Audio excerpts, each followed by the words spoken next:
Dash I bought from the market was very precious, कि जो घोड़ा मैंने मार्केट से खरीदा। अब घोड़े के लिए हु नहीं लगाओगे आप, हु किसके लिए लगता है, सिर्फ पर्सन के लिए। लेकिन जब आपने किसी घोड़े के लिए बोला, किसी एनिमल के लिए बोला या किसी थिंग के लिए बोला, वहां पे आप क्या यूज करोगे, विच। ओके, जैसे कि the horse which I bought from the market was very precious, तो यहां पे लगेगा विच। अगर आपके पास ऑप्शन है हु, विच और दैट, तो वहां पे विच यूज करेगा, बिकॉज एनिमल है और हम डायरेक्ट उसके साथ कोरिलेट कर रहे हैं। ठीक है, सेकंड, नो और नेगेटिव सेंस की दो चीजें हम एक सेंटेंस में नहीं यूज कर सकते। For example, I am not going nowhere, I am not going nowhere, तो यहां पे नॉट भी है और नो वेयर भी है। दोनों जगह पे कभी भी, दोनों जगह एक सिमिलर चीज पे नहीं अटैच कर सकते, मतलब एक सिमिलर सेंटेंस में दोनों नहीं हो सकते। तो ये एग्जैक्टली कैसे होना, आई एम नॉट गोइंग एनीवेयर, कि मैं कहीं भी नहीं जा रही हूं, या फिर आई एम गोइंग नोवेयर, कि मैं कहीं नहीं जा रही हूं। ठीक है, तो कोई ना कोई पॉजिटिव दोनों में से एक को हमें बनाना पड़ता है।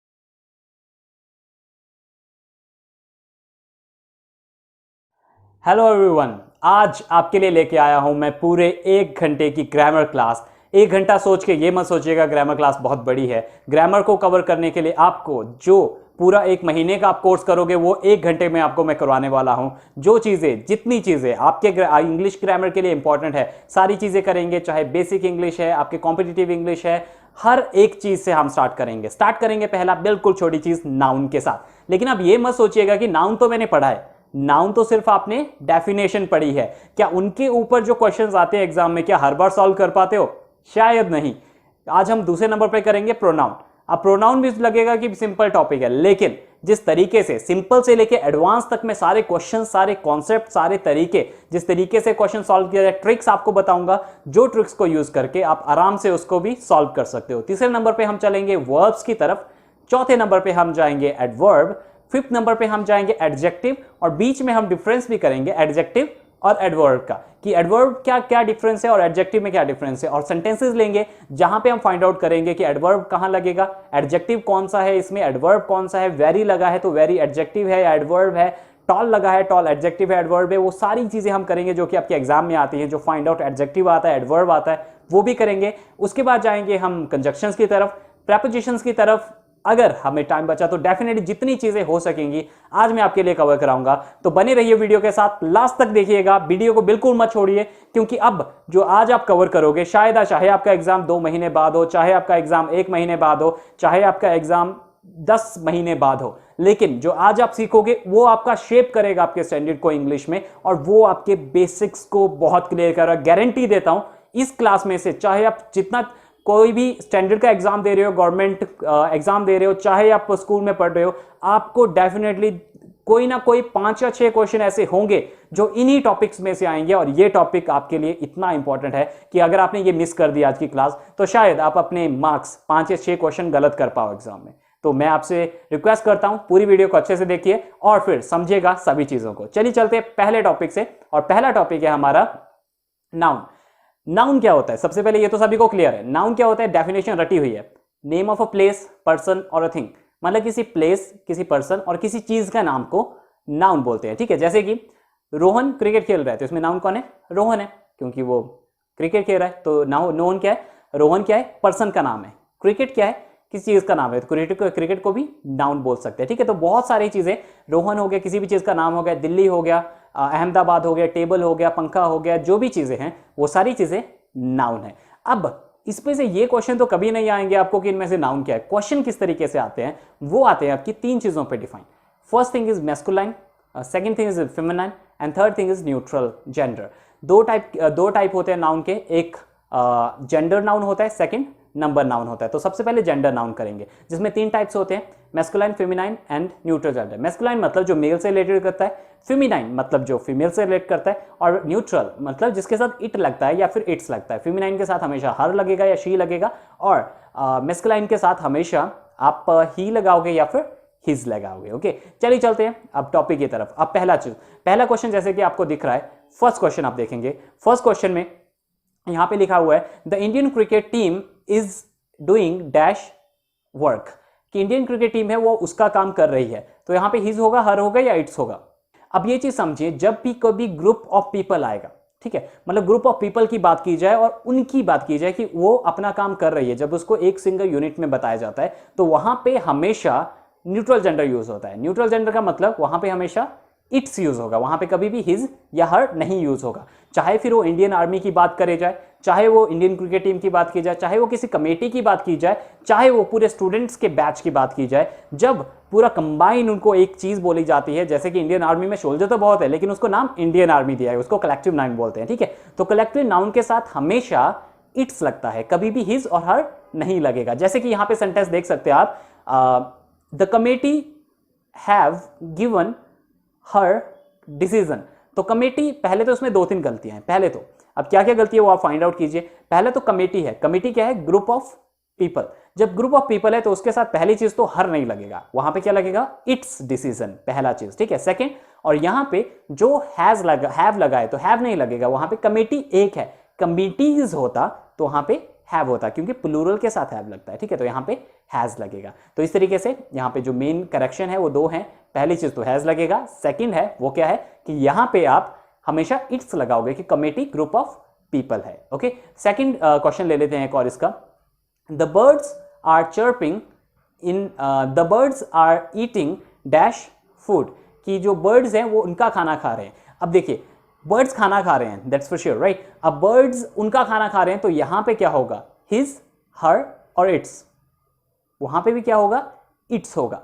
क्यों, क्योंकि जब भी किसी एनिमल की बात की जाए और ग्रुप ऑफ एनिमल की बात की जाए तो वहां पे हमेशा क्या लगेगा, इट्स, या फिर यहां पे देयर भी लग सकता है। लेकिन अगर आपके पास ऑप्शन है हिज, हर और इट्स तो इट्स में कोई गलती नहीं है, इट्स बिल्कुल ठीक है। ओके, अगले क्वेश्चन, अगले रूल की तरफ चलते हैं।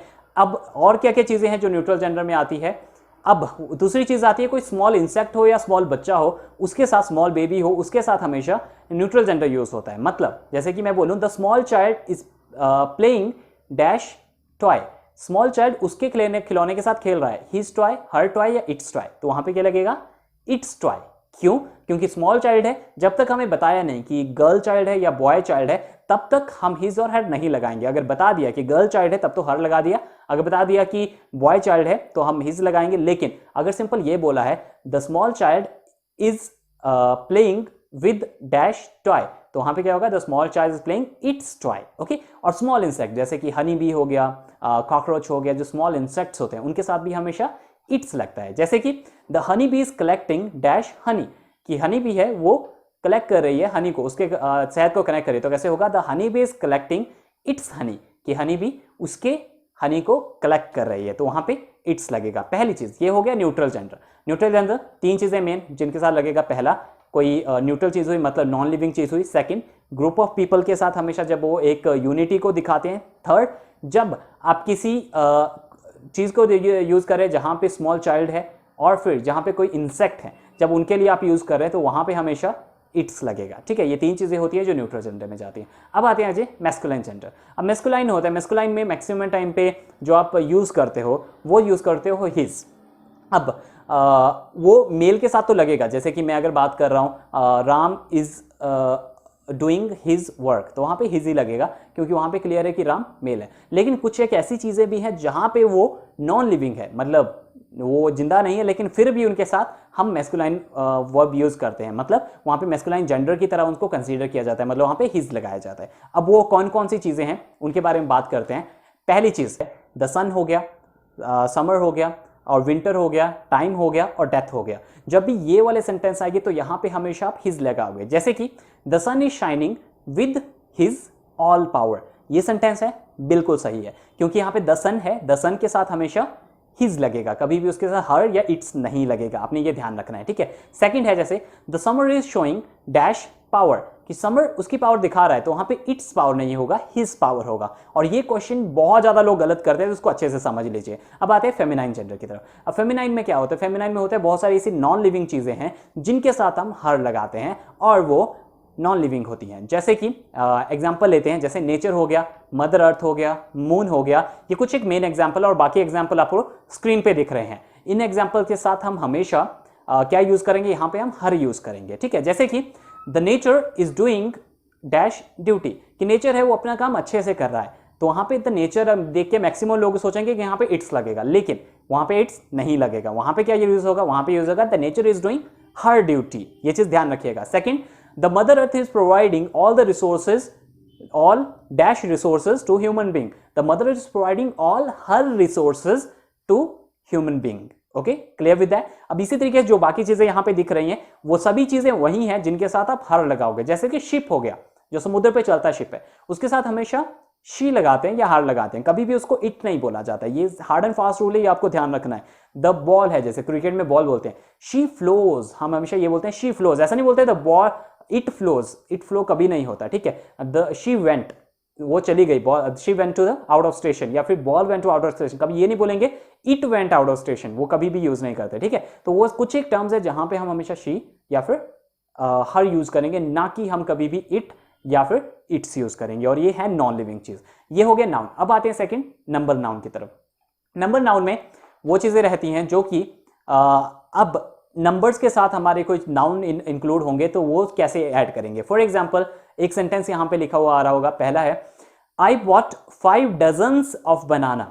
अब इस सेंटेंस को अच्छे से देखिए, यहां पे कोई गलती आपको लग रही है, हो सकता है आपको गलती ना लग रही हो, लेकिन यहां पे एक चीज ध्यान रखिए, जब भी डजन आएगा, पेयर आएगा, कपल आएगा, मिलियन आएगा, बिलियन आएगा, 100 आएगा, 1000 आएगा, लाख आएगा, कोई भी चीज आए, लेकिन उससे पहले अगर इन सभी में से जो मैंने अभी बोली, उससे पहले अगर नंबर लगा हुआ है, मतलब 1 2 3 4 5 6 7 8 9 10 11 12 कुछ भी लिखा हुआ है, तो वो उसके साथ कभी भी एस या ईएस नहीं लगेगा। तो यहां पे क्या होगा, आई बॉट 12 डजन बनानास, या फिर I bought 5 dozen bananas. I have 300 rupees, ना कि आई हैव 300 रुपीज, ऐसा कभी नहीं होगा, ठीक है। ये ध्यान रखिए, और ये क्वेश्चंस में मैक्सिमम लोग आप लोग गलती करते हैं, तो बिल्कुल अच्छे से समझिए इनको, ठीक है। और अगला है, अगर हम कभी भी यूज करते हैं, अगर न्यूमेरिकल चीज नहीं यूज करते हैं तो उनके साथ एस लग सकता है, जैसे कि he lost 1000 of rupees in the share market, मतलब he lost thousands of rupees in the share market, वहां पे ठीक है। याद रखना, नंबर लगेगा आगे तो आप एस और एस नहीं लगाओगे, नंबर नहीं लगेगा आगे तो आप एस और एस लगा सकते हो, ठीक है। It's your choice, totally your choice, okay. S और एस तब लगाना है अगर नंबर नहीं लगा होगा। I have 1000 rupee, fine, I have thousands rupees, तो मेरे पास हजारों रुपए, आई हैव 1000 रुपीज, मेरे पास 1000 है, ठीक है। तो एस और एस लगेगा, वो डिपेंड करेगा कि उसका मीनिंग क्या रहा है, ओके। चलिए, अब हो गया नाउन फिनिश हुआ यहाँ पे। ये आई होप आपको जेंडर नाउन और नंबर नाउन दोनों चीजें क्लियर हुई। अब चलते हैं सेकंड चीज पे, प्रोनाउन की तरफ। अब प्रोनाउन क्या होता है? प्रोनाउन का बेसिक मतलब होता है कि जो नाउन की जगह पर कोई और वर्ड हम यूज करते हैं उनको हम प्रोनाउन बोलते हैं। जैसे कि Ram is a good person, he goes to school daily. अब Ram is a good person, अब ही किसके साथ रिलेट किया? ही रिलेट किया राम के साथ, तो ही क्या है? एक प्रोनाउन है। हमने राम नहीं बोला, फिर से हमने वहां पे ही लगाया। अगर हम बोलना चाहते तो हम राम भी बोल सकते थे, ठीक है। Ram is a good person, Ram goes to school daily. लेकिन जैसे हिंदी में बोलते हैं ना, राम एक अच्छा इंसान है, वह, अब हिंदी में वह है, वो सर्वनाम है, मतलब जो नाउन की जगह पर हमने यूज किया, ठीक है। अब बेसिक चीजें तो आपको पता होंगी कि नाउन की जगह पे हम ही यूज करते हैं, शी यूज करते हैं, जब हमने प्रोनाउन यूज करना होता है देयर यूज करते हैं, दे करते हैं। लेकिन आज करेंगे कुछ एक एडवांस, मतलब पहले छोटे छोटे बेसिक समझा देता हूं, फिर एडवांस पे चलते हैं। अब ही हिज लगेगा जो मैस्कुलाइन होंगे जेंडर, शी और हर लगेगा जो फेमिनाइन होंगे जब हम प्रोनाउन की बात करते हैं, मतलब कोई अर्थ होगा तो वहां पे हर लगेगा या शी लगेगा, कभी भी इट नहीं लगेगा, ठीक है। और जो न्यूट्रल होंगे उनके साथ हम इट लगाएंगे या इट्स लगाएंगे। लेकिन अब कई जगह पे ऐसे भी हैं जहां पे विच लगता है, हुज लगता है, हु लगता है, दैट लगता है, हुम लगता है, वो सारी चीजें यूज करते हैं, ठीक है। किस तरीके से उनको यूज करना है देखते हैं। सबसे पहले हम समझेंगे हु लगता है हमेशा पर्सन के साथ। पर्सन के साथ मतलब कि जब मैं बात कर रहा हूं, एक एग्जांपल देता हूं, उससे ज्यादा अच्छे से क्लियर होगा। क्या? Rohan dash the topper of class is coming to the party. अब रोहन जो कि टॉपर है क्लास का, वो पार्टी में आ रहा है, तो अब रोहन के बारे में बात की जा रही है। रोहन की जगह पे कोई चीज और यूज करना है, रिलेटिव प्रोनाउन इनको बोलते हैं, जो रिलेट करता है किसी वर्ड के साथ, उसको हम बोलते हैं रिलेटिव प्रोनाउन। तो रोहन के साथ क्या लगेगा? वहां पे पर्सन के लिए इंडिकेट कर रहे हैं, तो ऑप्शन है हु, दैट, विच, तो क्या लगेगा? Who. Rohan who is the topper of the class coming to the party, okay. Second question लेते हैं। Sita dash the beautiful girl is going to Shimla. अब यहां पे हो गया सीता, अब सीता हो गया तो वहां पे भी किसी पर्सन को कोरिलेट कर रहे हैं। ऑप्शन है हु, विच एंड हुम, तो यहां पे क्या होगा? Sita who is the beautiful girl going to Shimla, okay. तो यहां पे हु यूज होगा क्योंकि किसी पर्सन की तरफ को रिलेट किया। अब सेकंड नंबर पे समझेंगे कि हम हुम कहां पे लगाएंगे, सॉरी हुज कहां पे लगाएंगे। अब हुज लगता है जब भी हमें जब हम प्लूरल नंबर पे बोलना होता है कभी भी, ठीक है। These boys, the boys dash I met yesterday were indisciplined, the boys whose I met yesterday was indisciplined. Okay, तो वहां पे आप हुज लगाओगे, मतलब प्लूरल आएगा और पर्सन को ही बोला जाएगा, वहां पे हुज लगेगा। Okay, clear. अब चलते हैं थर्ड चीज की तरफ, और थर्ड हम करने वाले हैं विच। अब विच 3 या 4 चीजों पे हम यूज करते हैं, चीजों के साथ, एनिमल्स के साथ, ठीक है। दो जो मेन चीजें हैं जिनके साथ यूज करते हैं, जैसे कि आपको एग्जांपल दिख रहा होगा, the moment sorry the horse dash I bought from the market was very precious, कि जो घोड़ा मैंने मार्केट से खरीदा। अब घोड़े के लिए हु नहीं लगाओगे आप, हु किसके लिए लगता है, सिर्फ पर्सन के लिए। लेकिन जब आपने किसी घोड़े के लिए बोला, किसी एनिमल के लिए बोला, या किसी थिंग के लिए बोला, वहां पे आप क्या यूज करोगे, विच। ओके, जैसे कि the horse which I bought from the market was very precious, तो यहां पे लगेगा विच। अगर आपके पास ऑप्शन है हु, विच और दैट, तो वहां पे विच यूज करेगा, बिकॉज एनिमल है और हम डायरेक्ट उसके साथ कोरिलेट कर रहे हैं, ठीक है। Second, the book dash I bought yesterday was very interesting, the book dash I bought yesterday was very interesting, the book, अब यहां पे क्या होगा, विच, क्योंकि यह क्या थिंग है, चीज है, तो चीज के साथ क्या लगना था, which. The book which I bought yesterday was very entertaining, कि वो बहुत ही एक्साइटेड या बहुत ही एंटरटेनिंग थे, ठीक है। तो इस तरीके से हम विच का यूज करेंगे, ये चीजें अच्छे से समझ लीजिए, ठीक है। अब आते हैं अगले प्रोनाउन की तरफ, और वो है दैट। अब दैट यूज करते हम पर्सन के साथ, लेकिन इनडायरेक्टली जब बोला, हु लगता है पर्सन के साथ जब डायरेक्टली उसका नाम लिया हो, या फिर डायरेक्टली उसी को इंटीमेट किया हो, और दैट लगता है जब इनडायरेक्टली किया हो, ठीक है। अब किस तरीके से समझते हैं इसको, अब जैसे कि मैं बोलूं, he is the boy dash I was talking about, कि ये वो लड़का है जिसके बारे में बात कर रहा था, तो he is the boy that I was talking about. यहां पे मैंने सीधा नाम नहीं लिया, Ram is the boy dash I talking about, तो वहां पे क्या होगा, Ram is the boy that I am talking about. लेकिन अगर डायरेक्ट होगा, Ram dash the captain of the team, तो वहां पे हु लगेगा। लेकिन जब इनडायरेक्टली थोड़ा बड़ा सेंटेंस बना के किसी को इंडिकेट किया जाएगा, किसी पर्सन को, तो वहां पे हमेशा दैट लगेगा, ठीक है। जैसे कि Sita is the girl dash always participates in the function, Sita is the girl that always participates in the function. अब सेकंड है कि अगर मैं किसी से कंपेयर करूं, तो हम वहां पे दैट लगाते हैं। फॉर एग्जाम्पल एक सेंटेंस देख लीजिए, जैसे कि सेंटेंस है,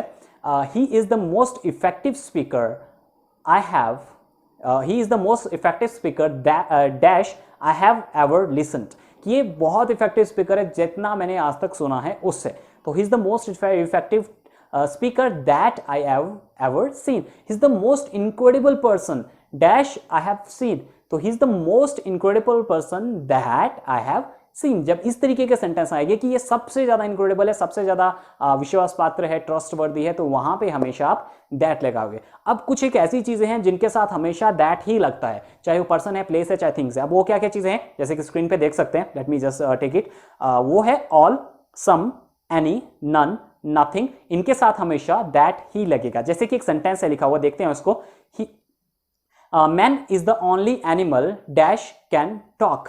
अब यहां पे मैन है, जैसे मैंने स्टार्टिंग में बोला कि मैन होगा, तो वहां पे हमेशा दैट ही लगेगा, ठीक है। तो man is the only animal that can speak, okay, man के साथ भी हमेशा दैट लगेगा। और एक और सेंटेंस लेते हैं, he is the same man dash I was talking about, he is the same man that I was talking about, okay. तो इस तरीके से ये 3 चीजें हैं जो आपने दैट में याद रखनी है, ठीक है। अगर डाउट होगा कोई भी तो मुझे कमेंट में लिख लीजिए, मैं आपको रिवर्ट करूंगा। अब अगले आते हैं अगले टॉपिक पे, और अगला है अगर हमें व्हाट यूज करना है, तो व्हाट हम यूज करते हैं सिर्फ थिंग्स के साथ। जब हम थिंग्स को कोरिलेट करते हैं तो उसके साथ हम हमेशा व्हाट लगाते हैं, ठीक है। लाइक फॉर एग्जाम्पल एक सेंटेंस है, जैसे कि देखते हैं, I found dash I was searching, मुझे वो मिल गया जो मैं ढूंढ रहा था। तो मिला क्या, चीज है, किसी थिंग के बारे में बात करें तो I found what I was searching, कि वो चीज मुझे मिल गई जो मैं आप सर्च कर रहा था, ठीक है। तो इस तरीके से ये सारे प्रोनाउन है जो हम यूज करते हैं, और उन सभी चीजों को जहां पे हमें सिंपल प्रोनाउन यूज नहीं होंगे, वहां पे ये वाले प्रोनाउन यूज होते हैं जो कि रिलेटिव प्रोनाउन जिनको बोला जाता है, ठीक है। यहाँ पे क्या क्या हुआ रिकैप करा रहा हूँ। पहला हु पर्सन के साथ लगेगा, हुज प्लूरल पर्सन के साथ, मतलब ज्यादा लोग होंगे तब लगेगा। थर्ड दैट तीन चीज़ों के साथ लगेगा जो मैंने कुछ एक वर्ड बताया, जैसे मैन हो गया, एनी हो गया, उन सभी के साथ दैट लगेगा। एंड थर्ड, जो किसी पर्सन को बोला जाए कि ये सबसे अच्छा है, that I ever heard, that I ever seen, उन सभी के साथ भी हमेशा दैट ही लगता है। और लास्ट व्हाट लगता है थिंग्स के साथ, लेकिन थिंग्स कौन सी, जो डायरेक्ट कोरिलेट नहीं कर रही हो, थोड़ा मतलब इनडायरेक्टली जिसके बारे में बोला जाता है, तो वहां पे व्हाट लगता है। ठीक है, तो ये क्वेश्चंस हैं सारे, और आपको हमेशा इनमें से कई ऐसे भी होते हैं जो एक जगह पे दो भी फिट हो सकते हैं, लेकिन जब आपको ऑप्शंस आएंगे तो उनमें से कोई एक ही ऑप्शन में आएगा, आपको दोनों नहीं आ सकते कभी भी ऑप्शन में। ओके, तो आई होप कि आपको प्रोनाउन समझ आ गया होगा। अब हम चलेंगे अगली चीज की तरफ, और नेक्स्ट है एडवर्ब। अब एडवर्ब क्या होता है? एडवर्ब वो होता है जो एडजेक्टिव के सिमिलर, कई लोग उसको कंसीडर करते हैं। तो सबसे पहले हम डिफरेंस देख लेते हैं एडजेक्टिव और एडवर्ब में। एडजेक्टिव का मतलब होता है वो वर्ड जो कि किसी नाउन या प्रोनाउन की या चीज की विशेषता बताए, वो हो गया एडजेक्टिव। जैसे कि एक सेंटेंस लेता हूं, he is very clever person, कि वो बहुत चालाक इंसान है। अब यहां पे क्लेवर हुआ, क्लेवर किसकी तारीफ की गई? पर्सन की। तो किसी पर्सन, प्लेस या थिंग, मतलब नाउन या प्रोनाउन की जो विशेषता बताए वो क्या होता है? एडजेक्टिव। लेकिन यहां पे एक और वर्ड लगा है वेरी। अब वेरी किसकी विशेषता बता रहा है? वेरी बता रहा है क्लेवर की, कि वो बहुत चालाक है। ऐसे भी बोल सकते थे he is a clever person, तो वहां पे सिर्फ एडजेक्टिव होता। लेकिन ये है वेरी क्या है? एडवर्ब। अब वेरी ने क्या किया? वेरी ने एडजेक्टिव की विशेषता बताई, या तो वर्ब की विशेषता। जो एडजेक्टिव या वर्ब की विशेषता बताए उसको एडवर्ब बोला जाता है, राइट। जैसे कि एक दो और सेंटेंस लेते हैं, फिर ज्यादा अच्छे से क्लियर होगा। I was Fairlie true on that occasion, I was Fairlie true on that occasion. अब यहां पे ट्रू है, सच्चाई, तो सच्चाई, सच्चा कौन है यहां पे? आई। वो उसने किसकी विशेषता बताई? आई की, मतलब सब्जेक्ट की विशेषता बताई। जब सब्जेक्ट की विशेषता बताई तो वहां पे क्या लगेगा? वो क्या हो गया? यहां पे जो पर्सन हो गया, जैसे कि मैं ट्रूथ बोला कि मैं सच था, ठीक है, आई वॉज फेयरली ट्रू, कि मैं सच था, तो वो किसकी विशेषता है? पर्सन की या प्लेस की, मतलब वहां पे आई है तो पर्सन है, ठीक है, तो ये क्या है? एडजेक्टिव। अब एडवर्ब क्या है? अब किसने फेयरली, मतलब काफी हद तक, फेयरली अब किसकी विशेषता बता रहा है? ट्रुथ की, तो वहां पे क्या हो गया? वो क्या हो गया? एडवर्ब। अब एडवर्ब हो गया फेयरली और एडजेक्टिव हो गया ट्रूथ। ओके, एक और सेंटेंस लेते हैं जिससे आपको ज्यादा क्लियर होगा। He is very intelligent, he is very intelligent. अब यहां पे देखिए, ही की विशेषता कौन बता रहा है? इंटेलिजेंसी, कि ही मतलब वो लड़का है वो इंटेलिजेंट है, तो इंटेलिजेंट क्या हो गया? एडजेक्टिव। और अब एडवर्ब क्या है यहां पे? वेरी, क्योंकि वेरी किसकी विशेषता बता रहा है? एडजेक्टिव की, ठीक है, मतलब वो बता रहा है वेरी इंटेलिजेंट की, ठीक है, तो वहां पे वेरी हो गया, वो एडवर्ब हो गया, ठीक है। तो ये है पहले तो डिफरेंस एडजेक्टिव और एडवर्ब में। बस आपने ध्यान रखना है कि एडजेक्टिव वो होते हैं जो कि किसी नाउन या प्रोनाउन की विशेषता बताए, और एडवर्ब होंगे जो कि या तो एडजेक्टिव की या तो नाउन या प्रोनाउन के अलावा कोई और चीज की विशेषता बताए, ठीक है। जैसे दिस इज वेरी ट्रू, अब दिस इज वेरी ट्रू, यहां पे कोई भी एडजेक्टिव नहीं है, लेकिन यहां पे वेरी एडवर्ब है, ठीक है। तो ये होते हैं एडजेक्टिव और एडवर्ब में डिफरेंस, जो आपने समझना है, ठीक है। अगर आपको चाहिए कमेंट में लिखना, मैं अलग वीडियो बना दूंगा, क्योंकि ये बहुत बड़ा टॉपिक है। आज मैं ट्राई कर रहा हूं कि बेसिक आपको सारी चीजें बताऊं, तो कमेंट में लिख लीजिएगा, मैं डायरेक्ट डेफिनेटली इसको पूरा अच्छे से मैं आपको क्लियर करके दूंगा, ठीक है। चलिए चलते हैं अब एडवर्ब की तरफ।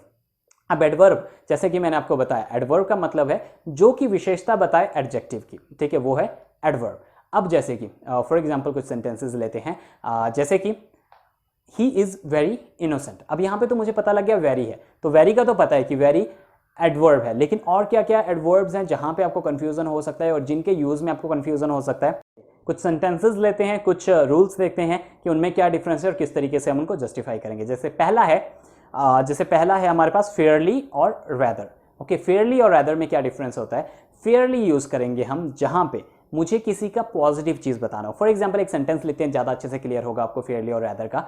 जैसे कि he is dash intelligent but his brother dash stupid, कि वो काफी इंटेलिजेंट है लेकिन उसका भाई काफी स्टूपिड है, मतलब उसको ज्यादा चीजें अच्छे से नहीं आती हैं, ठीक है। तो अब यहां पे देखिए, अब जब कोई पॉजिटिव चीज किसी के बारे में बोला जाए तो वहां पे लगता है fairly, he is fairly intelligent या she is fairly intelligent. Intelligency क्या है? एक पॉजिटिव कमेंट है, लेकिन स्टूपिड क्या है? एक नेगेटिव कमेंट है। तो वहां पे क्या होगा? बट हिज हिज ब्रदर या her brother is rather stupid.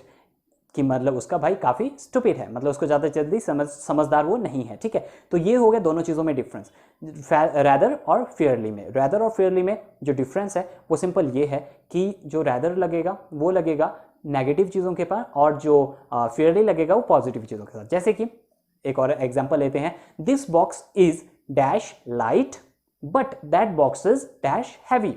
So this box is dash light, light मतलब हल्का, तो जो हल्का बॉक्स है, ठीक है।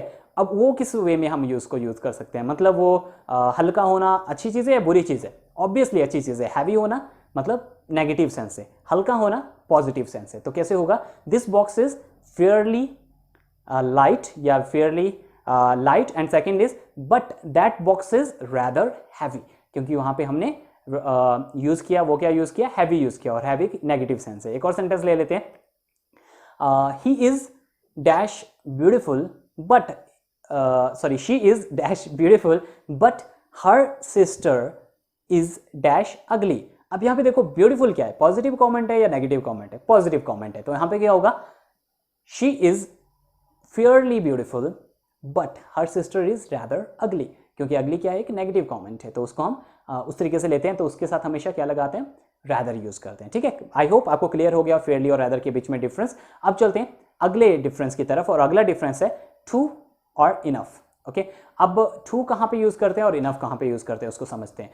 टू यूज करते हैं जब मुझे बोलना होता है काफी, और इनफ भी यूज करते हैं जब मुझे बोलना होता है काफी। ओके, जैसे कि अब मुझे बोलना है कि ये चीज मेरे लिए काफी है, this is enough for me, but I have the bag which is too heavy, कि मेरे पास कोई बैग है जो काफी हैवी है। तो इनफ होता है मतलब अपनी कैपेबिलिटी के अकॉर्डिंग, और टू होता है जरूरत से ज्यादा। ओके, जैसे कि this box is dash heavy to lift, कि ये बॉक्स काफी भारी है लिफ्ट करने के लिए, ठीक है। तो यहां पे क्या होगा, this box is too heavy to lift, तो टू लगा जहां पे मुझे जरूरत से ज्यादा कोई चीज है, या फिर कोई चीज एक्सपेक्टेशन से ज्यादा है। एंड सेकंड, अगर मुझे बोलना हो enough, like this food is dash for me, this food is enough for मी, कि ये मेरे लिए काफी है खाना, ठीक है। तो वहां पे हम इनफ हम लगाएंगे, लेकिन टू लगाएंगे जहां पे एक्सपेक्टेशन से ज्यादा हम चीजें करते हैं, ठीक है। जैसे कि your marks are dash to take admission in +2 class, in college directly कर सकते हैं।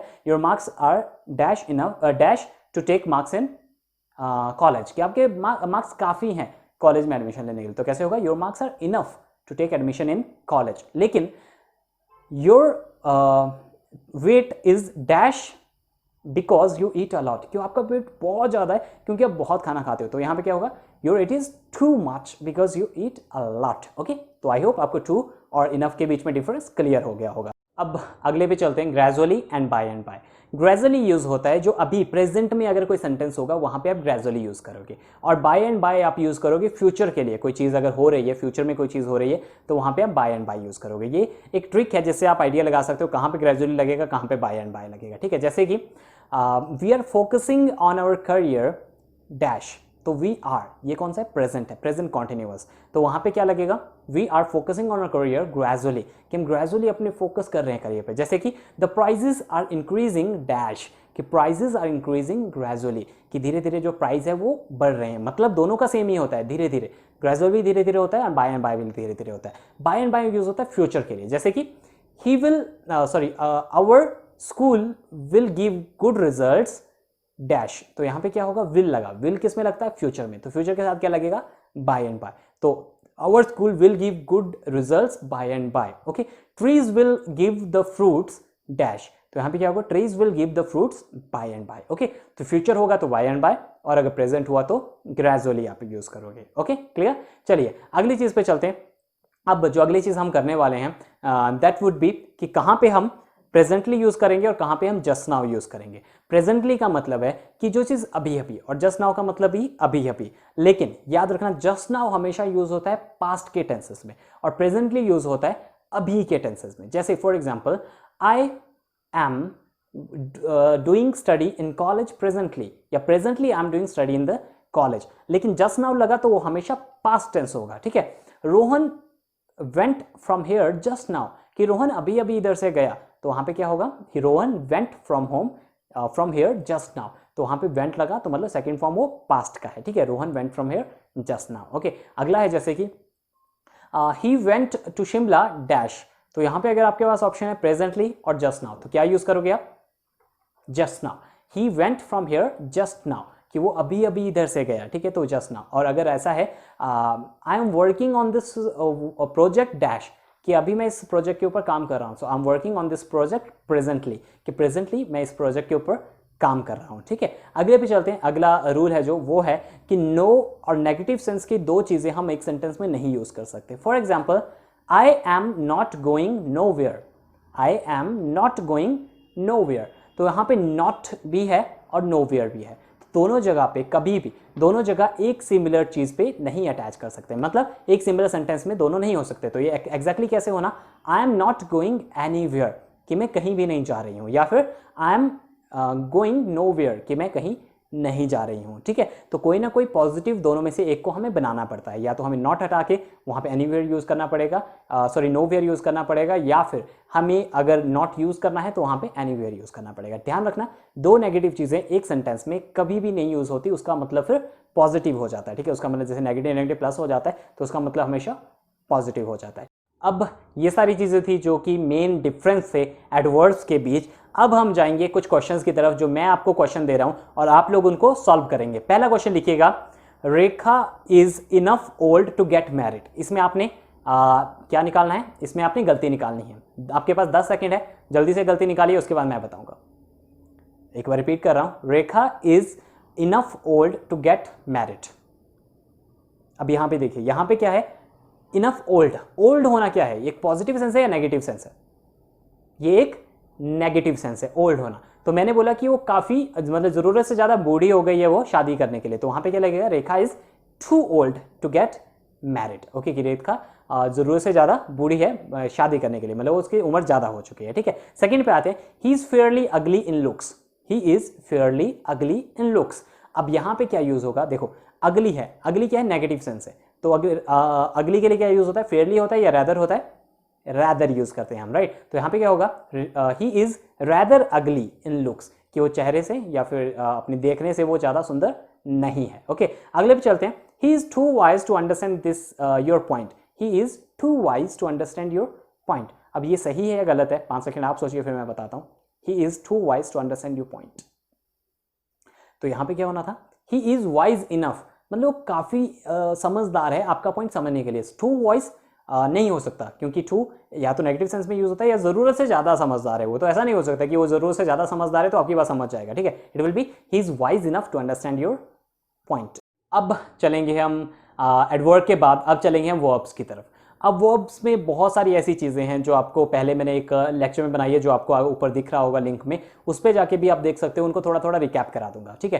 पहली चीज, जब भी वर्ब्स की हम बात करते हैं उसमें से मैक्सिमम क्वेश्चन जो आते हैं वो आते हैं हेल्पिंग वर्ब से। हेल्पिंग वर्ब मतलब is, am are, was, were, has, have, will, shall. Maximum question जो आते हैं कॉम्पिटिटिव एग्जाम में वो उन्हीं से ही आते हैं, ठीक है। तो चलिए समझते हैं अब सबसे पहले कि किस तरीके से उनका जो कॉम्प्लेक्स सेंटेंसेस है उनमें यूज किया जाता है। वैसे तो हमें पता है, कोई सिंगल चीज हुई तो इज लगाया, जैसे ही है तो इज लगाया, दे है प्लूरल है तो आर लगाएंगे, ठीक है, वो तो क्लियर है। और उसी तरीके से वॉज लगाएंगे अगर सिंगल होगा, अगर वर लगाएंगे अगर यू होगा और प्लूरल होगा तो वर लगाएंगे, वो चीजें पता है। लेकिन अब आते हैं थोड़े कॉम्प्लेक्स क्वेश्चंस की तरफ, कि अगर आपको क्वेश्चन इस तरीके का आता है कि Ram and Shyam dash very intelligent boys.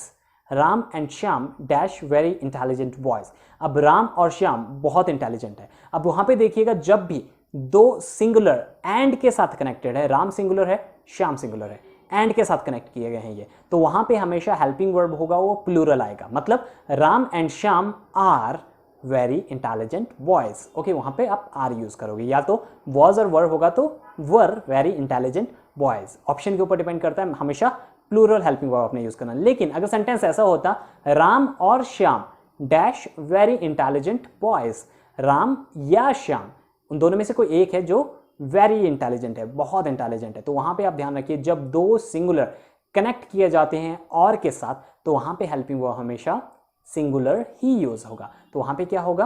Ram और Shyam is very intelligent boy, कि राम या श्याम दोनों में से कोई एक है जो बहुत इंटेलिजेंट है। तो देखिए, राम और श्याम में जब एंड लगा तो आर लगेगा, राम और श्याम में जब बीच में और लगा तो वहाँ पे इज लगेगा, ठीक है, वो चीज़ आपने ध्यान रखना है, ठीक है। अभी आप पसीना भी देख सकते हैं, working very hard for you guys. पूरी वीडियो देखना और ट्राई कीजिएगा कि आप अच्छे से सीखें चीज़ें, ठीक है। उसी के लिए I am just working hard for you guys and giving you the free content. आपको फ्री कंटेंट दे रहा हूँ, ग्रामर का बेसिक चीज़ें दे रहा हूँ, तो उसके ध्यान रखिएगा कि जो मैं मेहनत कर रहा हूँ वो सारी चीज़ें आपको समझ आनी चाहिए। For you guys I am working that much hard. Okay, चलिए चलते हैं आगे अगली चीज़ की तरफ। अब अगला है, अगर कभी भी एक सेंटेंस तो हमने दो कर दिया कि एंड लगा तो हम वहां पे प्लूरल हेल्पिंग वर्ब लगाएंगे, लेकिन कभी ऐसा भी हो सकता है कि एक ही इंसान को इंडिकेट करके दो चीजें बोली हो और वहां पे हम इज लगाएं, जैसे कि Ram who is my mentor and my teacher dash coming to my home. Ram who is my mentor and teacher dash coming to my home, या Ram who my mentor and teacher dash coming to my home. अब यहाँ पे देखिए mentor and teacher के बाद बोला गया helping verb, तो मतलब आप ये देखोगे एंड लगा हुआ है तो यहाँ पे हम आर लगाएंगे, लेकिन ऐसा नहीं है। आप देखिए जब किसी एक इंसान की दो क्वालिटीज बताई जाए, दो स्पेसिफिकेशन बताई जाए, तो इंसान तो वो एक ही है, तो वहाँ पे क्या लगता है, हमेशा सिंगुलर हेल्पिंग वर्ब लगता है। तो कैसे होगा, Ram who my teacher and my guide या फिर my trainer is coming to my home, कि वो मेरे घर आ रहा है, ठीक है। तो वहां पे क्या है, आप सिंगुलर हेल्पिंग वर्ब यूज करेंगे क्योंकि इंसान एक ही है, ठीक है। आगे चलते हैं हम अगली चीज की तरफ। अगर आपको इस क्वेश्चन आता है कि rajma and rice dash a very tasty food, या my rajma and rice dash my favourite food. अब यहाँ पे भी एंड लगा हुआ है, आप सोचेंगे कि राजमा है और राइस है और बीच में एंड लगा है। अभिषेक सर ने बोला है कि दो सिंगुलर चीजें होंगी और बीच में एंड लगा होगा तो आप आर लगाएंगे, लेकिन ऐसा नहीं है। राजमा एंड राइस कंबाइन होकर एक फूड का नाम है, मतलब कंबाइन पूरा राजमा राइस एक फूड है बेसिकली, ये दोनों कंबाइन करके हम चीजें करते हैं, राइट। जब भी किसी फूड का नाम आएगा, किसी कंपनी का नाम आएगा, किसी खाने का नाम आएगा, जो दोनों चीजें हम मिक्स करके खाते हैं या मिक्स करके बोलते हैं, एक कंपनी को डिफाइन करता है वो या एक खाने को डिफाइन करता है, वहां पे हमेशा इज लगेगा सिंगुलर। तो कैसे होगा, rajma and rice is my favourite food, because rajma और राइस दोनों मिलकर एक कर रहे हैं। जैसे कि butter bread and butter dash my brothers favourite food. Bread and butter वो क्या है, वो एक डिश का नाम है, एक फ्रूट का नाम, ब्रेकफास्ट में जो यूज करते हैं हम, प्रिपेयर करते हैं, राइट। तो यहाँ पे क्या होता है, bread and butter is my brothers favourite, कि ब्रेड और बटर है वो मेरे भाई के फेवरेट हैं। ओके, अब अगला जैसे कि एक और सेंटेंस ले लेते हैं, Maruti and Suzuki dash a very good company. Maruti और सुजुकी है वो बहुत अच्छी कंपनी, तो मारुति सुजुकी कंबाइन होकर एक कंपनी थी, तो वहां पे क्या होगा, Maruti and Suzuki is a very good company. Clear, तो वहां पे आप इज लगाएंगे, जब कंबाइन होकर एक ही मीनिंग ये चीज निकालेगी तो वहां पे इज लगेगा। You clear with that. चलिए चलते हैं अगले क्वेश्चन की तरफ। अगला है, अब अगर हम कभी भी यूज करेंगे नाइदर को, नॉर को, आइदर को, और को, तो वहां पे किस तरीके से यूज करेंगे, ठीक है। जब भी हम कभी भी neither he nor I dash mistaken, तो neither he nor I dash mistaken, तो वहां पे जब भी आप प्रोनाउन यूज करोगे, मतलब ही और आई जैसे कि प्रोनाउन है, ठीक है, तो वहां पे हमेशा क्या यूज होगा, वहां पे हमेशा वो हेल्पिंग वर्ब यूज होगा जो सेकंड पर्सन के, सेकंड नंबर के प्रोनाउन के साथ है। तो आई के साथ क्या लगता है, एम, तो यहाँ पे होगा नाइदर ही और आई एम मिस्टेकन, कि ना तो मैं ना तो वो ने गलती की है समझने में, या फिर हमें गलत नहीं समझा गया, ठीक है। तो याद रखना ये बहुत इंपॉर्टेंट है। जैसे कि एक और क्वेश्चन लेते हैं, either his brother either his brother or I dash coming to the party।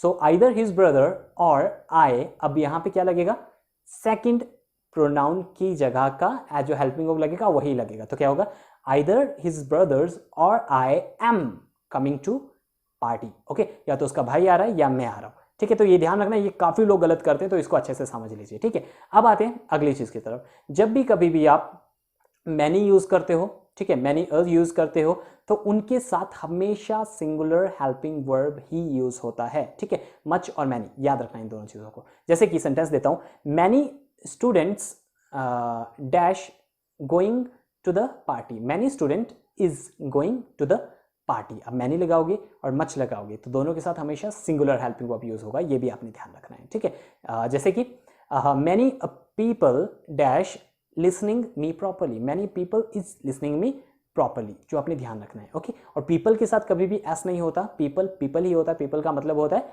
लोग, मतलब बहुत सारे लोग। तो यहाँ पे होगा many people is listening me properly, तो मैनी होगा या मैनी होगा तो वहाँ पे हमेशा सिंगुलर हेल्पिंग वर्ब यूज होता है। ओके, चलिए चलते हैं अगली चीज की तरफ। और अगला रूल है, जब आप किसी चीज़ को कनेक्ट करते हो, दो सेंटेंसेस को या दो टाइप के जो सब्जेक्ट्स होते हैं उनको कनेक्ट करते हो टुगेदर विथ, अलोंग विथ के साथ जब कनेक्ट करते हो तो वहाँ पे हमेशा सिंगुलर हेल्पिंग वर्ब यूज़ किया जाता है। जैसे कि द कैप्टन, वहाँ पे हमेशा जो पहले नंबर का सब्जेक्ट है उसके अकॉर्डिंग हेल्पिंग वर्ब लगता है। For example, captain along his team coming to the ground, या फिर captain along with his players coming to the ground. तो हिज प्लेयर्स है तो मैक्सिमम लोग जो देखेंगे captain along with his players, players लगाए तो एस लगाए तो यहाँ पे क्या लगा देंगे, आर लगा देंगे। लेकिन नहीं, देखो सबसे पहला जो मेन फैक्टर होगा आपने वो ध्यान रखना है, वो कौन है, captain.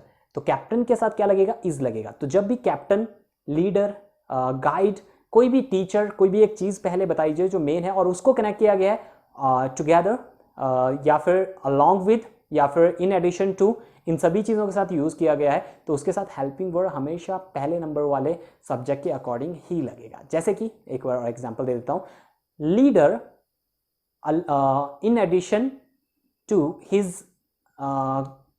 Followers dash coming to the rally, leader in addition to his followers is coming to the rally, कि लीडर है वो अपने फॉलोअर्स के साथ में रैली में आ रहा है। तो वहाँ पे मेन कौन है, लीडर है। और कनेक्टिंग किसके साथ है, इन एडिशन, या फिर अगर होता अलोंग विद या फिर अलोंग होता तो उन सभी के साथ हमेशा क्या यूज करोगे आप, उनके साथ हमेशा आप यूज करोगे singular helping verb. Okay, clear. चलिए चलते हैं अब अगली चीज की तरफ। अब आएंगे नेक्स्ट पे हम, अब देखेंगे हम, ये तो हो गए हमारे वर्ब्स, ठीक है। अब इनके अलावा भी बहुत सारी ऐसी चीजें हैं जो वर्ब्स हैं, हमारे रूल्स हैं, उन रूल्स को देख लेते हैं। जैसे कि पहला है ईच, एवरी, एवरीवन होता है, समवन होता है, एनीबडी होता है, नोबडी होता है, या फिर नो वन होता है, नन होता है। ये सभी सिंगुलर हेल्पिंग वर्ब ही यूज होता है इनके साथ। जैसे कि एक सेंटेंस लेते हैं, each of the sisters dash clever, कि जो ईच ऑफ द सिस्टर मतलब दोनों sisters, each of the sisters dash clever, कि दोनों जो सिस्टर्स हैं वो क्लेवर हैं, मतलब वो चालाक हैं। तो वहाँ पे क्या होगा, each of the sisters is clever. ये चीज़ आपने हमेशा याद रखनी है जो चीज़ें मैंने बोली। अब सेकंड है जैसे कि समवन डैश फॉलोइंग मी, कि मुझे कोई ये फॉलो कर रहा है, तो समवन आर फॉलोइंग मी नहीं हो सकता, someone is following me. Okay, जैसे कि अगला है, अगला भी देख लेते हैं, anyone dash interested in this game, anyone are नहीं होगा कभी भी, anyone is interested in this game. अब एक है वर्ड जो आपने ध्यान से समझना है और वो है आपका नन, NONE, नन। अब नन हमेशा सिंगुलर भी यूज हो सकता है, प्लूरल भी यूज हो सकता है, डिपेंड करता है कि आपका जो सब्जेक्ट है इसके बाद लगा वो क्या है। जैसे कि none of my brother dash intelligent, कि मेरे जो भाई है उनमें से कोई भी इंटेलिजेंट नहीं है, तो यहाँ पे नन ऑफ माई ब्रदर है, तो none of my brother is intelligent. अगर यहाँ पे होता none of my brothers dash intelligent, तो क्या होना था, none of my brothers are intelligent. Okay, तो वहाँ पे आप आर यूज करोगे, ठीक है। तो नन का डिपेंड करता है कि सब्जेक्ट कौन सा कनेक्ट है, बाकियों के साथ आप हमेशा इजी लगाओगे जो भी चीजें मैंने अभी आपको बताई हैं, ठीक है। यहाँ पे स्क्रीन पे भी एक बार दिख रही होंगी, इनको एक बार अच्छे से देख लीजिए। ओके, सेकंड रूल पे चलते हैं अब। जब भी प्लूरल और सिंगुलर वर्ड ज्वाइन करते हैं नाइदर, नॉर, आइदर, और के साथ, तो वहाँ पे हमेशा जो कि सेकंड नंबर पे हमारे यूज करता है उसी का ही रूल हम यूज करते हैं। फॉर एग्जाम्पल समझ लेते हैं, neither they nor he dash coming to my home, neither they nor he dash coming to my home, कि ना तो वे लोग ना तो वो अकेला मेरे घर आ रहा है, तो ही के साथ क्या लगता है, इज लगता है। तो सेकंड नंबर वाला हमेशा फॉलो करना है, जैसे हमने पीछे वाला किया था ना प्रोनाउन का, उसी तरीके से अगर प्लूरल होंगे तो भी आपने वही ध्यान रखना है, ठीक है। He is coming to the party, और अगर इस तरीके से हुआ either he or we dash going to his home, either he or we going to his home, तो वी के साथ क्या लगेगा, आर लगेगा। उसी तरीके से आपने प्रोनाउन के साथ आर यूज कर देना है, वी के साथ यहाँ पे नाइदर ही नॉर वी, वहाँ पे भी क्या होगा, आर यूज होगा, ठीक है, क्लियर। तो ये चीज़ आपने ध्यान रखना है कि आपने जो भी आइदर ही और आइदर और नाइदर, नॉर के साथ जो सेकंड नंबर वाला प्रोनाउन है उसके अकॉर्डिंग आपने हमेशा यूज करना है। अब चलते हैं रूल्स की तरफ अगला, और अगला है जब भी कोई न्यूज़ है, मैथमेटिक्स है, जैसे कि हम क्लियर करते हैं, उसके साथ हमेशा इजी लगेगा। News is very interesting, this news is very interesting. तो यहाँ पे न्यूज़ के साथ एस लगता है तो कई लोग कंफ्यूज हो जाते हैं कि आर तो नहीं लगाना, नहीं, न्यूज़ के साथ हमेशा इज लगता है, मैथमेटिक्स के साथ इज लगता है, फिजिक्स के साथ इज लगता है, क्योंकि वो सब्जेक्ट्स है या फिर कोई एक चीज़ के बारे में हम बात कर रहे हैं, ठीक है, तो उनके साथ हमेशा इज लगेगा। जैसे कि अगला है the Arabian nights dash is dash a great festival. तो Arabian nights dash a great festival, Arabian nights है, एस लगा हुआ है, लेकिन वहाँ पे लगेगा क्या, इज, बिकॉज ये फंक्शन है, ठीक है, एक फंक्शन है, तो वहाँ पे क्या लगेगा, is. The Arabian Nights is a great festival. Okay, next है जैसे the United States dash a great country. United States dash a great country, United States नाम है लेकिन है तो एक ही कंट्री, तो क्या लगेगा, the United states is a great country. Okay, the United states is a great country, वहाँ पे इस लगेगा, ठीक है। ये कुछ एक वर्ड्स है जिनमें हम कंफ्यूज हो जाते हैं मैक्सिमम टाइम पे, ठीक है। अगले रूल पे चलते हैं, अब चलेंगे नेक्स्ट रूल पे, और नेक्स्ट है जो शायद मैंने थोड़ी देर पहले भी आपको क्लियर किया था एडवर्ब में, और वो वर्ब्स में भी एक बार रूल है, तो मैं एक बार फिर से रिमाइंड कर रहा हूँ, जो कि था कि अगर आप कभी मैनी यूज़ करोगे, अगर आप कभी मच यूज़ करोगे, मोर यूज़ करोगे, लेस यूज़ करोगे, अगर आप नाउन और प्रोनाउन की तरह इनको यूज़ करोगे, मतलब क्या क्या, मच, मोर, लिटिल, लेस, ये चार चीज़ें, मच, मोर, लिटिल, लेस, इन चारों चीज़ों के साथ हमेशा सिंगुलर हेल्पिंग वर्ब यूज़ होता है। जैसे कि सेंटेंस लेते हैं, less than 1000 rupee dash spent in the meeting. Less than 1000 rupees was spent in the meeting, क्योंकि लेस लगा है तो वहाँ पे हमेशा सिंगुलर हेल्पिंग वर्ब लगेगा। सेकेंड एक लेते हैं, more than a decade dash past. The more than a decade has और हैव अगर ऑप्शन है तो क्या लगेगा, हैज़, क्योंकि मोर लगा है, मोर के साथ हमेशा सिंगुलर हेल्पिंग वर्ब, भूलना नहीं ये चीज, ठीक है। अगला है more than a year dash past. More than a year has past, अगर हैज और हैव ऑप्शन है, ठीक है, तो वो आपने ध्यान रखना है कि more than a year, less than, little, उन सभी की चीजों के साथ हमेशा सिंगुलर हेल्पिंग वर्ब यूज होता है। और मैनी अ भी अगर कभी यूज करें तो वहां पे भी हमेशा सिंगुलर हेल्पिंग वर्ब यूज होगा। ओके, अब चलते हैं अगली चीजों की तरफ। अगला है अब हम चलेंगे अगले रूल की तरफ, और वो है एडजेक्टिव। अब एडजेक्टिव, अब मुझे लगता है आपको वर्ब्स क्लियर होंगे, वर्ब का जितना भी कॉन्सेप्ट है, अगर आपको लग रहा है कुछ एक चीज़ें रह गई है कमेंट में मुझे लिखिए, बहुत सारे, अगर वैसे तो अगर करना हो ये बिल्कुल थॉरली आपके एग्जाम के लिए मैं आपको पूरा करवा सकता हूं, लेकिन तब अगर आप इस वीडियो को उतना प्यार देते हैं, उतने ज़्यादा लोगों तक पहुंचाते हैं, तो मैं आपको पूरा ग्रामर ऑनलाइन कराऊंगा, आपको कहीं इंस्टीट्यूट में आने की, किसी जगह जाने की ज़रूरत नहीं। हाँ, अगर आप टेस्ट सीरीज चाहते हो कि आपका टेस्ट हो, इवेल्युएशन चाहते हो, पर्सनली आप मुझसे पढ़ना चाहते हो, या फिर आप पर्सनली क्लास अटेंड करना चाहते हो, तब डिफरेंट है। अदरवाइज जो आपके चीज़ें हैं जो मैं सिर्फ बता सकता हूँ वो सारी चीज़ें मैं बता दूंगा। बिल्कुल डीपली करना है, बहुत आईएएस वाले, एचएएस वाले या हायर एग्जाम की तैयारी करनी है, कम टू इंस्टीट्यूट, वहां पे आपको बिल्कुल अच्छे से पूरा बैच मिलता है 4 महीने का। 4 महीने आपको पूरा आपका ग्रामर क्लियर किया जाता है, और उसके बाद ऐसा कोई एग्जाम नहीं है जो आप क्लियर नहीं कर सकते। इंग्लिश वाला पोर्शन, ओके, मैं ये नहीं बोलूंगा कि आप सारे, इंग्लिश वाला पोर्शन आप डेफिनेटली क्लियर कर सकते हो अगर आप इंस्टीट्यूट में आते हो और वहां पे आप अच्छे से चीजें करते हो। अफोर्डेबल फीस है, आराम से आप अफोर्ड कर सकते हो। चलिए इसको अभी यहां पे छोड़ते हैं, अब चलते हैं अगली चीज की तरफ, और अगला है आप एडजेक्टिव। अब एडजेक्टिव में आपको समझना क्या है। पहली चीज, एडजेक्टिव क्या होता है, जो मैंने पहले क्लियर किया, एडजेक्टिव होता है जो नाउन या प्रोनाउन की विशेषता बताए। एडवर्ब जो एडजेक्टिव की विशेषता बताए, ही इज वेरी इंटेलिजेंट, तो यहाँ पे वेरी है एडवर्ब, इंटेलिजेंट है एडजेक्टिव, और ही है वो तो प्रोनाउन है, ठीक है। तो अब इंटेलिजेंट हो गया एडजेक्टिव। तो अब ऐसा क्या क्या चीजें हैं जो कि हम एडजेक्टिव में सीख सकते हैं। पहले तो कुछ रूल्स करेंगे एडजेक्टिव के। रूल्स मतलब कि क्या चीज़ों के साथ किस तरीके से यूज़ करता है, जैसे कि हमने अभी नाउन के यूज़ रूल किए, प्रोनाउन के यूज़ किए, वर्ब के किए, एडवर्ब के किए, इसी तरीके से एडजेक्टिव के भी रूल्स करेंगे। लेकिन उससे पहले समझ लेते हैं 3 टाइप्स ऑफ एडजेक्टिव। 3 टाइप क्या क्या होते हैं, पॉजिटिव, कंपैरेटिव एंड सुपरलेटिव। ये 3 डिग्रीज होती हैं एडजेक्टिव की, positive degree, comparative degree, superlative degree. Example देता हूँ गुड से। गुड है पॉजिटिव डिग्री, जब आप किसी को पॉजिटिव बोल रहे हो, टॉल, गुड, ब्राइट, इंटेलिजेंट, ये क्या है, पॉजिटिव डिग्री। अब कंपैरेटिव डिग्री, कंपैरेटिव मतलब किसी से कंपेयर करने के लिए जो डिग्री यूज की जाती है, मतलब टॉलर, गुड का क्या होता है, बेटर, अगर मुझे बोला इंटेलिजेंट, मोर इंटेलिजेंट, वो क्या होगी, कंपैरेटिव डिग्री, मतलब जो कंपेयर करने के लिए यूज होती है। और सुपरलेटिव डिग्री 3rd नंबर पे आती है। सुपरलेटिव डिग्री होती है जो कि सबसे बड़ा अगर बोलना हो, या उस ग्रुप में सबसे बड़ा, जैसे कि टॉलेस्ट, टॉलेस्ट होगा सबसे ऊंचा, मोस्ट इंटेलिजेंट सबसे इंटेलिजेंट, बेस्ट सबसे अच्छा, ठीक है। तो ये सभी चीजें होती हैं जो कि आप यूज करते हैं सुपरलेटिव डिग्री। तो अब कभी भी एडजेक्टिव एडवर्ब पहचानने के लिए आए, अगर वहां पे टॉलर है, शार्पर है, स्मॉलर है, अगर आपके पास मोर इंटेलिजेंट है, लेस इंटेलिजेंट है, ठीक है, लेस इंटेलिजेंट भी डिग्री होती है कंपैरेटिव डिग्री, और लीस्ट इंटेलिजेंट भी होती है, डिपेंड करता है इंटेलिजेंट के आगे कौन से ऑप्शन है, ठीक है, लेस इंटेलिजेंट भी कंपैरेटिव डिग्री और लीस्ट इंटेलिजेंट सबसे कम इंटेलिजेंट, ठीक है। अब ये सारे वर्ड होते हैं, तो वहाँ पे तो आप बिना आंखें खोले आप सीधा बोल सकते हो कि ये एडजेक्टिव है, कोई टेंशन नहीं है, सीधा बोलो एडजेक्टिव है, आपको बिल्कुल पूरे नंबर मिलने वाले, कोई टेंशन की बात नहीं है। जब भी वहाँ पे से कंपैरेटिव डिग्री या सुपरलेटिव डिग्री आ गई, वहाँ पे तो आपको क्लियर हो जाएगा कि वो एडजेक्टिव ही है, वहाँ पे तो आप बिना सोचे डायरेक्टली टिक कर सकते हो, ठीक है। अब आती है सेकंड चीज़, अब आते हैं इनकी रूल्स की तरफ। अब रूल्स में क्या क्या चीज़ें होंगी वो देख लेते हैं। पहली चीज़ तो जब भी आपके पास सुपरलेटिव डिग्री यूज़ होती है तो सुपरलेटिव डिग्री हमेशा के साथ हमेशा द लगता है, हमेशा द यूज होगा सुपरलेटिव डिग्री के साथ, कभी भी ऐसा नहीं होगा कि द यूज ना हो। For example, he is best गलत है, ही इज द बेस्ट सही है, ही इज टॉलेस्ट गलत है, ही इज द टॉलेस्ट बिल्कुल सही है। अब कभी भी कंपैरेटिव डिग्री के साथ पहला रूल है, आप द नहीं भूलेंगे, द हमेशा लगता है कंपैरेटिव डिग्री के साथ, चाहे वो least intelligent, he is the least intelligent, ये सबसे कम इंटेलिजेंट है, he is the most intelligent,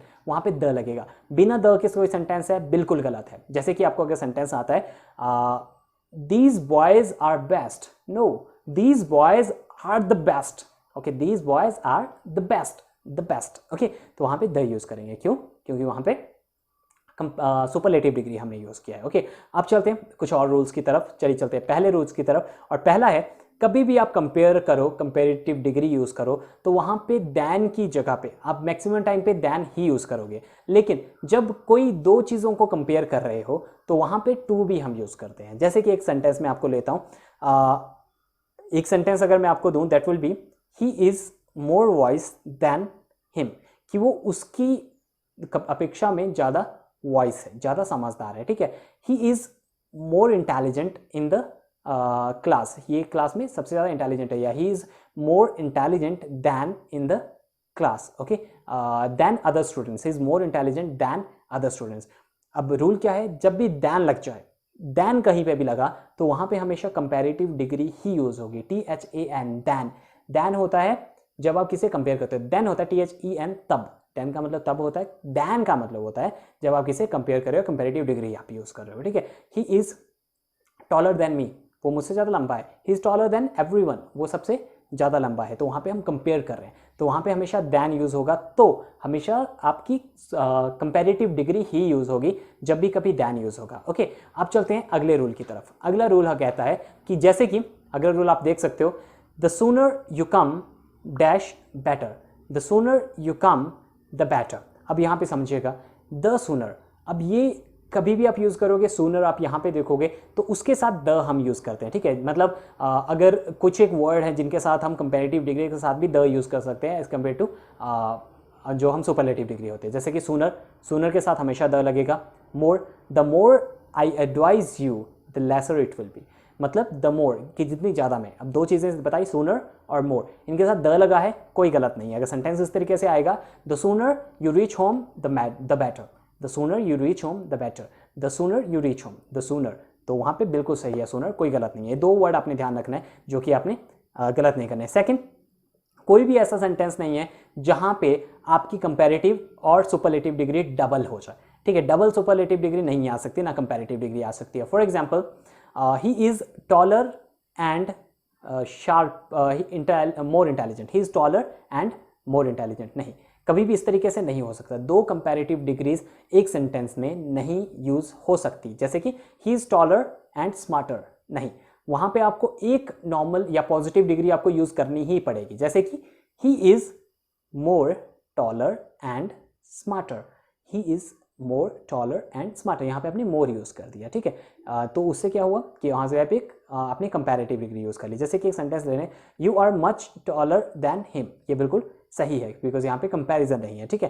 let's take one more sentence, Sita is the finest and the most beautiful artist. अब वहाँ पे finest and the most beautiful ऐसा नहीं कर सकते, ठीक है। दो सुपरलेटिव डिग्री एक सेंटेंस में आप यूज़ नहीं कर सकते अकॉर्डिंग टू रूल, ओके। एक और लेते हैं, Rajesh is the wisest boy in the class. अब ये सेंटेंस सही है गलत है? Rajesh is the wisest boy in the class, ये बिल्कुल सही है क्योंकि एक ही हमने सुपरलेटिव डिग्री यहाँ पे यूज़ की है, ठीक है। चलिए चलते हैं अगली चीज़ की तरफ। और अगला है, कुछ एक ऐसे वर्ड्स होते हैं जहाँ पे हमेशा आप कभी भी उसके साथ दैन यूज़ नहीं करोगे या फिर उनको कभी भी कंपेरेटिव डिग्री उनके साथ यूज़ नहीं करोगे। वो क्या क्या है देख लेते हैं। फॉर्मर, लैटर, एल्डर, इनर, अपर, माइनर, मेजर, आउटर, अटर, इन सभी के साथ कभी भी आप दैन यूज़ नहीं करोगे, कभी भी ये दैन फॉलो नहीं करते हैं, ठीक है। For example, she is Elder than me, नहीं, ऐसा कभी भी नहीं होगा। शी इज़ एल्डर, वो बड़ी है, वहाँ पे कभी भी एल्डर दैन नहीं आप यूज़ करोगे, ठीक है। जैसे एक और है, you should try to overcome, you should try to overcome more later difficulties, वहाँ पे ऐसा नहीं हो सकता, मोर लेटर नहीं हो सकता। You are advise to overcome later difficulties. तो ये जो मैंने वर्ड बताए, रिपीट कर रहा हूँ एक बार फिर से, फॉर्मर, लैटर, एल्डर, इनर, अपर, माइनर, मेजर, आउटर, इनर, इन सभी के साथ कभी भी, यहाँ पे आपको स्क्रीन में भी दिख रहे होंगे, इन सभी के साथ कभी भी आप दैन यूज़ नहीं करोगे। अब कुछ एक ऐसी चीज़ें होती हैं जो इनके बीच में हम कंपेरिजन दे सकते हैं, लेकिन कुछ एक ऐसी चीज़ें होती हैं जिनके बीच में आप कंपेयर नहीं कर सकते। अब जिनके बीच में कंपेयर नहीं कर सकते वो क्या क्या है, एक बार देख लेते हैं। परफेक्ट, आइडल, यूनिक, राउंड, ये कभी भी कंपेयर नहीं की जा सकती। जैसे कि ही इज़ मोर यूनिकर या ही इज़ मोर यूनिक, बिल्कुल गलत है। अगर इस तरीके का आपको सेंटेंस आता है, कैसे होगा, ही इज़ यूनिक, ओके। जैसे कि अगला मुझे बोलना है, यू आर मोर परफेक्ट, गलत है, यू आर परफेक्ट, ओके, कि आप बिल्कुल परफेक्ट हो, ठीक है, तो वहाँ पे सही है। यू आर मोर परफेक्ट, गलत है, ओके। तो उसी तरीके से आपने ध्यान रखना है, जो मैंने चीज़ें बोली, राउंड हो गया, परफेक्ट हो गया, यूनिक हो गया, इन सभी के साथ कभी भी आप कंपैरिजन इनका यूज़ नहीं करोगे, कंपैरेटिव डिग्री यूज़ नहीं करोगे, दैन यूज़ नहीं करोगे, इनके साथ कभी भी कंपैरिजन होगा ही नहीं किसी का, ठीक है। अब एडजेक्टिव में अभी की चीज़ें काफ़ी टाइम निकल चुका है, ठीक है, मेरा गला भी just giving up for that thing, but आपके लिए ये सारी चीज़ें पहुँचा रहा हूँ। तो जब मैं आपके लिए ये सारी चीज़ें पहुंचा रहा हूँ तो आपने ट्राई करना है कि वीडियो ज़्यादा से ज़्यादा लोगों तक पहुंचाइए। ग्रामर का पूरा मैक्सिमम चीज़ें बेसिक्स आपको क्लियर कर रहा हूँ। ये बेसिक अगर आपने सीख लिए तो आपके 50-60% जो एग्जाम में क्वेश्चन आते हैं वो सारे सॉल्व होंगे। बस इसका प्रैक्टिस करते रहिए। अगर हाँ थॉरली करना है, बिल्कुल अच्छे से कवर करना है, इंस्टीट्यूट में आइए, वहाँ पर आपको बहुत अच्छे से सारी चीज़ें सिखाई जाएंगी। और अगर यूट्यूब पर सीखना चाहते हैं तो इन वीडियोज़ को देखते रहिए। यूट्यूब पे मैं डेली, अगर आपने इस वीडियो को अच्छा प्यार दिया तो डेफिनेटली आपके लिए अगले वीक भी इसी तरीके की वीडियो लेके आऊँगा। पूरा ग्रामर आपको घर पे बैठ के करवा दूंगा कवर। लेकिन अगर आपने अच्छा प्यार दिया इस वीडियो पे, अगर अच्छा प्यार नहीं मिला तो इसी वीडियो से काम चलाना पड़ेगा, then you won't get the new videos for that, okay. चलिए चलते हैं अगली वीडियो में। सोच रहा हूँ वैसे कि आपको टेंसेस पे लेके आऊँ कि टेंसेस पे क्या क्या क्वेश्चन पूछे जाते हैं, कैसे कैसे टेंसेस बनाए जाते हैं, क्या क्या वॉइसेस, जनरेशन, वो सारी चीज़ सोच रहा हूँ। वो भी 1 घंटे के करीब का लेक्चर हो जाएगा आज ही की तरह। तो वो लेक्चर भी काफ़ी बड़ा होगा, पूरा लेक्चर समझाऊंगा एक ही लेक्चर में, कहीं जाने की जरूरत नहीं है। एक ही लेक्चर पर आपको पूरा ग्रामर आसान लैंग्वेज में आपको सिखाऊंगा, लेकिन वो तब जब इस वीडियो पर उतना प्यार मिलेगा मुझे, ओके। चलिए चलते हैं अब एडजेक्टिव पे। एडजेक्टिव पे अब देखते हैं दोनों का कंपैरिजन, मतलब कौन कौन से एडजेक्टिव है जहां पे आपको प्रॉब्लम हो सकती है उनको जज करने में कि कौन सी चीज़ यूज़ होगी, ठीक है। जैसे कि पहला है ऑल एंड होल। अब ऑल एंड होल दोनों ही एडजेक्टिव है। अब देखो, जैसे कि मैं आपको एक सेंटेंस देता हूँ, ही एट डैश फूड, तो ही एट ऑल फूड या ही एट होल फूड। तो जब भी ऑल यूज़ होता है नंबरिंग वाली चीज़ पे, जहाँ पे हम नंबर यूज़ करते हैं, या फिर जहाँ पे क्वांटिटी यूज, और जो होल होता है वो नंबर के लिए भी हो सकता है और क्वांटिटी के लिए भी हो सकता है, ठीक है। डैश स्टूडेंट्स आर प्रेजेंट, तो यहाँ पे क्या होगा, होल नहीं हो सकता। होल किस लिए होता है, सिर्फ क्वांटिटी बताने के लिए, ठीक है, क्वांटिटी के लिए। तो यहाँ पे क्या होगा, all students are present, okay. लेकिन होल किस लिए होगा, आई एट डैश फूड, कि मैंने पूरा खाना खा लिया, तो वहाँ पे क्या होगा, आई एट होल फूड, बिकॉज वहाँ पे नंबर नहीं है, ठीक है, कि मैंने 1 खाना खा लिया, 2 खाना खा लिया, नहीं, मैंने पूरा खाना खा लिया, तो वहाँ पे होगा होल। लेकिन जहाँ पे होगा कि सारे, जहाँ पे पूरा मीनिंग आएगा वहाँ पे आएगा होल, और जहाँ पे सारे मीनिंग आएगा, सारे बच्चे, सारे स्टूडेंट, सारे लोग, तो वहाँ पे आएगा ऑल, ओके। जैसे कि dash chicken was eaten by me, तो यहाँ पे क्या आएगा, whole chicken was eaten by me, because chicken है, कोई खाने की चीज़ है, तो वहाँ पे पूरा आएगा। कभी ऐसा नहीं आएगा कि सारा, मतलब सब चिकन मैंने खाया, ऐसा नहीं हो सकता, ठीक है। Like all my friends are helping me, बिल्कुल सही। Whole my friends are helping me, बिल्कुल गलत। होल यूज़ करोगे क्वांटिटी के लिए, ऑल यूज़ करोगे नंबर्स के लिए, क्लियर। चलिए चलते हैं अब अगला हम करेंगे ईच और एवरी। ईच यूज़ होता है 2 के लिए, मतलब 2 लोगों के बीच में अगर हम बात करें, और एवरी होता है ज़्यादा के लिए, ठीक है, 2 से ज़्यादा के लिए एवरी हम यूज़ करते हैं। जैसे कि एक सेंटेंस है यहाँ पे, 2 गर्ल्स हैड डैश बुक, 2 लड़कियाँ हैं, हैड डैश बुक, उनके पास एक एक बुक है। तो कैसे होगा, 2 गर्ल्स हैड ईच बुक, कि उनके पास एक एक बुक है। लेकिन अगर सेंटेंस है डैश थिंग इज रेडी, तो वहाँ पे क्या होगा, एवरीथिंग इज रेडी। ओके, जैसे कि एक और सेंटेंस लेते हैं, dash boy is very intelligent of this class, every boy is very intelligent in this class. Okay, तो इस तरीके से ईच एंड एवरी का डिफरेंस है। ओके, तो आई होप आपने ये वीडियो जिसने लास्ट तक देखी है वो अगर पसंद आई वीडियो तो लाइक कर दीजिए, अप्रिशिएट कीजिए काम को। अगर आप चाहते हैं कि इसी तरीके की वीडियोस आती रहें तो मैं उसी तरीके की आपकी मेहनत करता रहूँगा, आप लोगों को वीडियो फ्री कंटेंट पहुँचाता रहूँगा। बहुत बिजी शेड्यूल से आपके लिए टाइम निकाल के मैंने वीडियो बनाया है, जहाँ पे मैं आपको चाहता हूँ जो मेरी यूट्यूब फैमिली है उन लोगों को भी हेल्प हो सके। तो इस वीडियो को ज़्यादा से ज़्यादा लोगों तक पहुँचाइए, जितनी लागत ज़्यादा लोगों तक पहुँचेगा, जितना अच्छा मुझे रिस्पॉन्स आएगा, उतने ही जल्दी मैं आपके लिए अगली वीडियो भी लेके आऊँगा। और मैं सोच रहा हूँ कि अगले वीक तक ही अगली वीडियो लाऊं, ताकि आप घर पे बैठे बैठे ही आपने पूरा ग्रामर सीख सकें और पूरे ग्रामर पे काम कर सकें। आज के लिए इनफ है, इट्स बीन 1 आवर, 1 घंटे के करीब करीब हो गया, 1 घंटे से ज़्यादा हो गया है वैसे, तो 1 घंटे से ज़्यादा टाइम हो गया। तो जस्ट मेक श्योर कि आप लोग अपना ध्यान रखिए, take care, stay home. If there is a corona, अगर कोरोना के बाद कोई देख रहा है then be happy, work hard. अगर एग्जाम की तैयारी करनी है, मैं आपकी इंग्लिश के एग्जाम की तैयारी करूंगा, don't worry, just work hard and subscribe the channel and ring the bell icon if you want to get the latest update about everything about the grammar, English speaking course and all. अगर English speaking course करना चाहते हो institute में आइए, English speaking course online भी provide करते हैं, offline भी प्रोवाइड करते हैं। अगर किसी को ग्रामर में इंटरेस्ट नहीं है ज़्यादा, इंग्लिश स्पीकिंग सीखना चाहते हैं, इंग्लिश में बोलना कैसे वो सीखना चाहते हैं, और वो जो आज के टाइम की सभी की ज़रूरत है, तो हमारे दिए हुए नंबर पर कॉन्टैक्ट कीजिए, बात कीजिए, अपना सीट रिजर्व कीजिए अगले बैच के लिए। I hope to see you well. Thank you and have a very nice day.